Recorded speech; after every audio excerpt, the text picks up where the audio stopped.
విశాఖ కొత్త రోడ్లో జరిగిన అగ్ని ప్రమాద ప్రాంతాన్ని ఎమ్మెల్యే వంశీకృష్ణ శ్రీనివాస్ పరిశీలించారు. ప్రమాదానికి గల కారణాలను అడిగి తెలుసుకున్నారు. భవిష్యత్తులో ఇలాంటి ప్రమాదాలు జరగకుండా చర్యలు తీసుకుంటామన్నారు. త్వరలో అగ్నిమాపక శాఖ అధికారులతో ఫైర్ సేఫ్టీపై ఆడిట్ నిర్వహిస్తామని ఎమ్మెల్యే వంశీకృష్ణ తెలిపారు. షార్ట్ సర్క్యూటే అగ్ని ప్రమాదానికి కారణమని ప్రాథమికంగా గుర్తించినట్లు అధికారులు తెలిపారు. పక్కనే ఉన్న టింబర్ డిపోకు మంటలు వ్యాపించకుండా జాగ్రత్తలు తీసుకున్నట్లు చెప్పారు.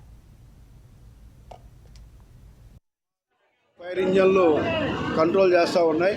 ఇది ప్లాస్టిక్ కొంత ఆయిల్ డబ్బాలు ఉండడం వల్ల కొంచెం కష్టంగా ఉంది. అది ఇలాంటివి జరగకుండా తరచు ఈ ప్రాంతం అంతా కూడా గోడం చెక్కులు జరగకుండా నెక్స్ట్ టైంలో జరగకుండా కొన్ని రూల్స్ సిస్టమేటిక్గా ఇక్కడ ఉండే విధంగా కూడా తయారు చేస్తామని తెలియజేస్తున్నాం.